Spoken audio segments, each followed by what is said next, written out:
Les commissions locales, dans l'esprit du législateur, n'avaient pas vocation à être pérennes, parce que coûtant cher à l'État. Cela veut dire quoi? Dans l'esprit du législateur, les membres des commissions locales étaient nommés pour exécuter des missions précises avec des durées précises. Et à la fin de ces opérations, les commissions locales fermaient boutique jusqu'à la prochaine opération du processus électoral. Donc, le renouvellement des organes animant les commissions locales est contenu dans la loi en son article 18. Donc, le renouvellement s'impose à nous.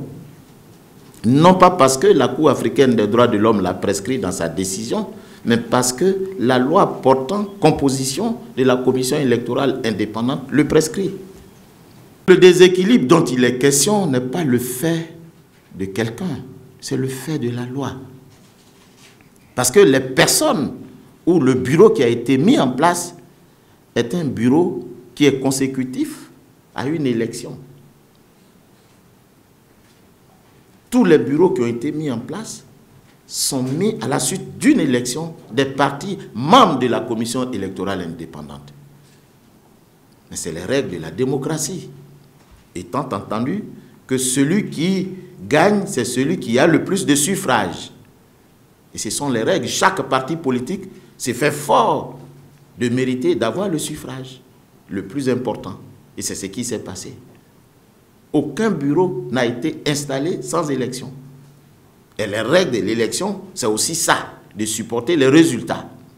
Et c'est justement pour éviter que, à un moment donné, il y ait, ou dans un esprit d'apaisement et d'équilibre, nous avons souhaité, mais c'est non écrit, que celui qui se présentait, le parti ou le groupement politique qui se présentait à la présidence, ne se présentait plus aux autres postes électifs. Parce que n'oublions pas qu'il y a 3 postes électifs dans les commissions locales.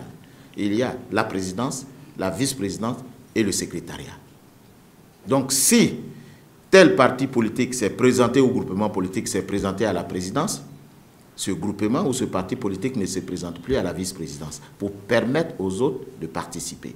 Et c'est plus ou moins ce qui s'est passé.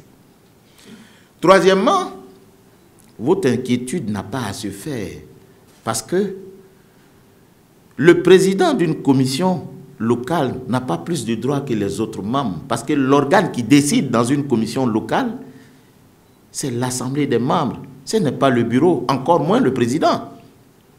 Un président n'a pas plus de droits que l'assemblée des membres, que les membres eux-mêmes.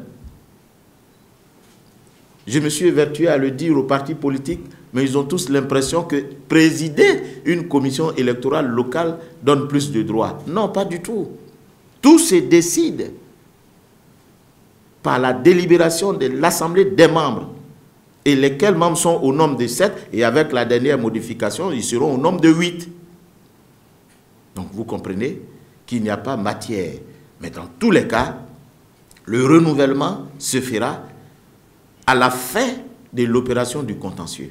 Donc quand nos commissaires iront du 15, je crois, du 11 au 17, à l'occasion de la validation des décisions issues du contentieux, on profitera pour installer les membres de la commission.